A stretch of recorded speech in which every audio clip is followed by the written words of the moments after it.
Go live. All right, welcome back to Right on SC. It's Saturday morning, March 26th, and we're about to go live on the air to talk about the 7 basic plots. And so here's our behind the scenes for our patrons.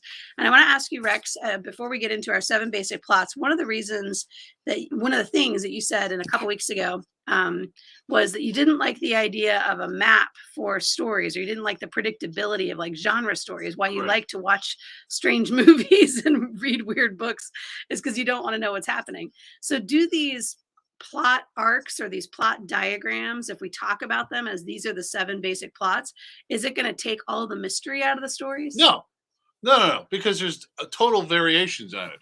Now, look, for example, I'd known about the hero's journey well before. I mean, I've seen Star Wars, right? Right. And that's the hero's journey. And I'd known it and I understood it well before I saw the movie The Matrix. Okay. And I didn't recognize it till afterwards. So I thoroughly enjoyed The Matrix because I had no idea what was going to happen next, even though it followed that predictable circuit. So you didn't necessarily recognize it. Right. So, I mean, it's simply, you don't have to do it better. You just have to do it differently. Right. So the reason I bring it up, I was talking to my family about it last night. I was telling them about like how your perspective was like, well, I want to read something that I don't know what's going to happen.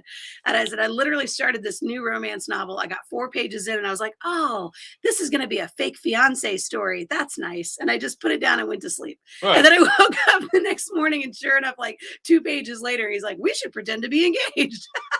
And I was like, yay. I just want to keep reading it. So I don't mind the tropes. Like I like identifying the tropes. I like recognizing where this is going, but I'm like you, I want to see the author do something unique with it. I want to see the author have fun with it. Right. So that doesn't ruin it for me either to know that if this is a rags to riches story, here comes the rags to riches story. Right. But how is it going to be different? Yeah, exactly. All right. Our topic for the day, the 7 basic plots, Christopher Booker's Magnus Opus. So we'll be talking about that on the radio show here in just a few minutes. Join us live on the air on makethepointradio.com, 100.7 The Point local here in Columbia, South Carolina. See you later.